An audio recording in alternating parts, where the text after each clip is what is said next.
Shalom, bola-bolanya manis. Ketemu lagi dengan saya Gracia Pilo.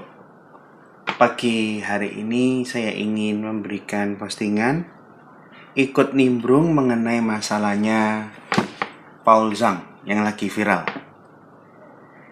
Mengenai Paul Zhang ini saya lihat ada beberapa kasus yang harus kita cermati.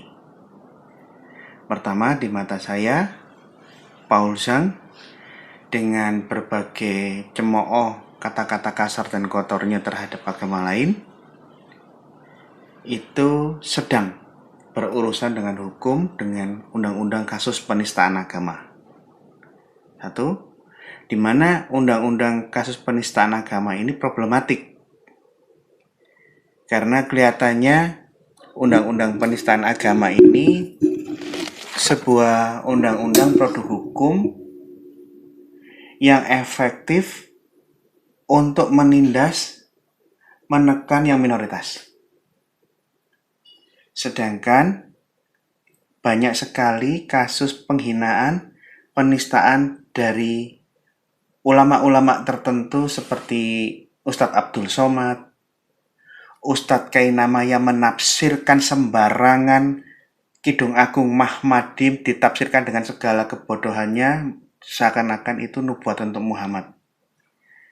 Dia menafsirkan Alkitab, kitab sucinya orang Kristen dengan cara yang keliru demi kepentingan dakwah Islam. Ini bisa kena undang-undang. Yahya Waloni yang mengeluarkan caci maki, hinaan-hinaan dan kebohongan-kebohongan agama Kristen, ini pun juga bisa kena undang-undang penistaan. Termasuk Egy Sujana. Tapi masalahnya apa? Kita bisa saksikan undang-undang ini efektif untuk menekan yang minoritas. Tetapi kelompok-kelompok yang mayoritas bisa lenggang kangkung melakukan kesewenang-wenangan terhadap siapapun tanpa disentuh hukum. Ini problematik. Mengenai kasusnya Paul Zhang, jika Paul Zhang dijerat dengan pasal undang-undang penistaan agama, harusnya kita berlaku fair dan adil. Paul Zhang salah. Bagi saya salah. Tetapi pihak lain yang melakukan kesalahan yang sama harus diseret. Kainama yang menafsirkan Alkitab kata Mahmadim artinya hasrat ditafsirkan dengan cara yang keliru menjadi Muhammad untuk kepentingan dakwah Islam. Seret. Dia menafsirkan Alkitab tidak sesuai dengan bahasa Ibrani demi kepentingan Islam. Seret Egy Sujana yang ngomong bahwa orang-orang non-Islam harus keluar dari Indonesia. Seret Abdul Somad, seret Waloni. Ini fair. Hukum itu harus dilaksanakan dengan pedang, dengan mata tertutup. Tidak peduli kamu siapa. Tidak pandang bulu, keadilan ya keadilan. Kedua, mengenai ini saya berbicara sebagai orang Indonesia yang menginginkan keadilan. Saya tidak sedang membela Paul Zhang.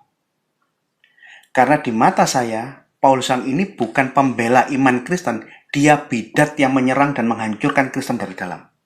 Bagi saya. Dia anti Tritunggal, dia menertawakan, mengejek-ngejek Tritunggal, membuat mainan Tritunggal. Itu menyakiti hati saya. Menyakiti hati semua gereja sedunia.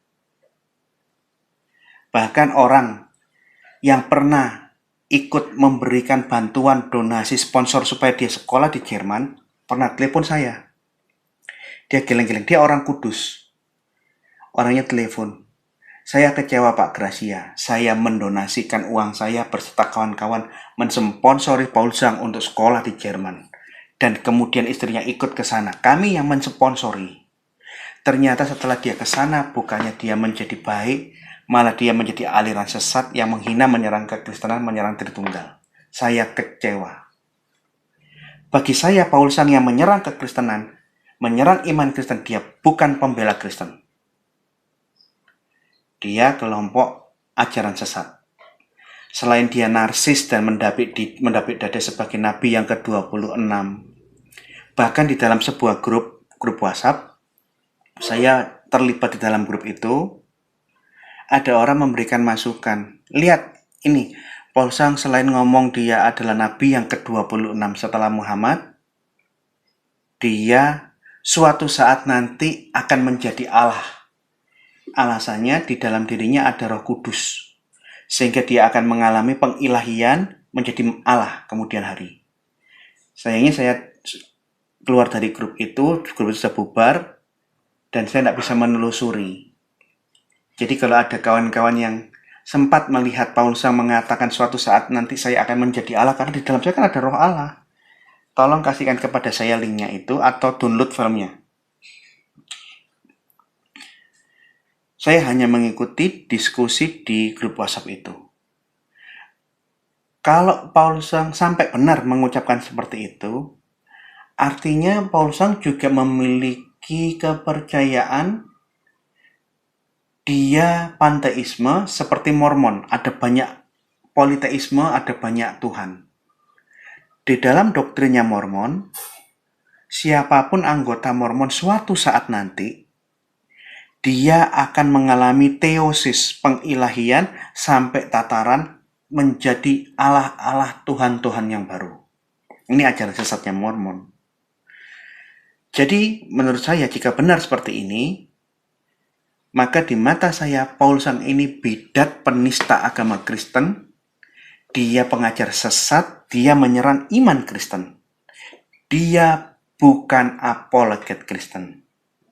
Dia melawan Islam demi kepentingan cari pengikut atau memperbanyak sektenya yang seperti ini. Nah, dengan cara pandang yang adil, saya tidak membela yang salah, membenar-benarkan yang salah. Saya minta kasus ini diselesaikan dengan hukum seadil-adilnya. Pertama saya sudah bilang, kalau dijerat dengan pasal penodaan agama, semua yang melakukan penistaan, menafsirkan agama lain menurut agamanya sendiri, di luar tafsir yang benar, seret ke pengadilan. Irena Handono memberikan berita bohong. Yesus baru diangkat Tuhan di saat konsili Nikea. Ngawur. Mantan biarawati gadungan ngawur. Banyak ayat di dalam Alkitab mengatakan Yesus Tuhan dan Allah. Sebelum konsili Nikea, ngawur. Haja Irena Handono berbohong, seret dia. Jangan hanya Paul Sang. Tapi saya tidak membenarkan Paul Sang, karena bagi saya Paul Sang itu bidat Kristen. Dia sombong, dia nantang-nantang, urus silakan lapor ke polisi. Nah, oleh karena itu, penolakan saya terhadap pandangan sesatnya Paul Sang, saya tunjukkan dengan tegas. Tapi keadilan harus dilaksanakan dengan adil seadil-adilnya. Oleh karena itu, saya memberikan usulan kepada polisi dan aparat penegak hukum. Kalau ingin menyeret Paul Sang, jangan gunakan undang-undang penodaan agama. Karena Jerman dan negara-negara Eropa menolak undang-undang penodaan agama. Tidak ada satupun agama yang bebas dari kritik di Eropa. Siapa mau mengkritik agama Kristen, silakan. Silakan kamu menjawab membela agamamu. Silakan kamu mengkritik agama Islam. Yang beragama Islam silakan membela dan memberikan bantahan, bebas. Tidak ada undang-undang penistaan agama di Eropa. Siapa saja boleh melakukan kritik, autokritik, dan pembelaan terhadap agamanya.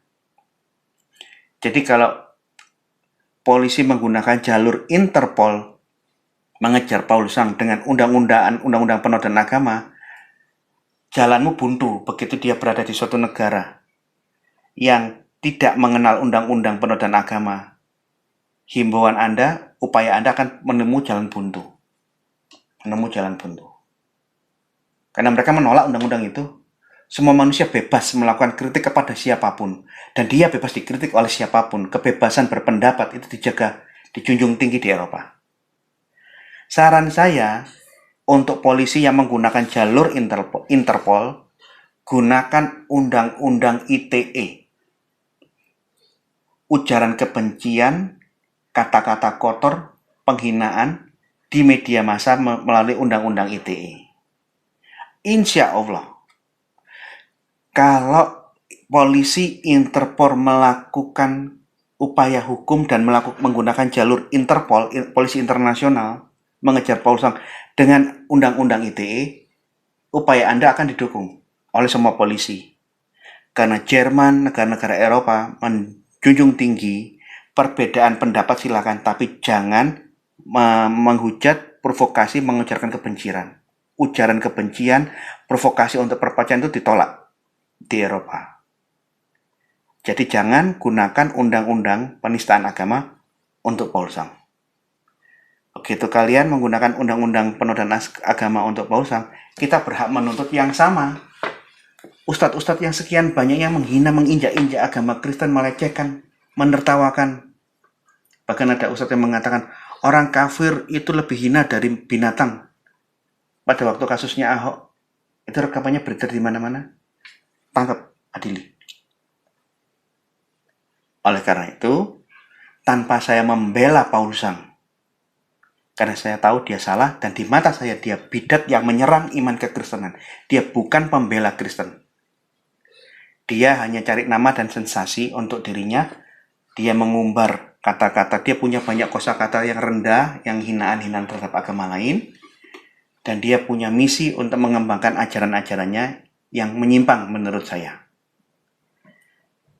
Dia cocok dijerat dengan Undang-Undang ITE, bukan dengan Undang-Undang penodaan agama. Jadi ini saran saya hanya ikut nimbrung. Saya ikut nimbrung supaya kita bisa lihat dan membedah masalah ini dengan bagus. Dan saya kepingin lihat Nabi ke-26 yang bermulut kotor, yang kosakatanya sangat rendah ini, yang katanya suatu saat akan menjadi Allah karena di dalam dirinya ada roh Allah. Saya kepingin lihat di saat dia diseret di meja hukum, saya kepingin lihat keilahiannya Paul Sam seperti apa, saya kepingin lihat.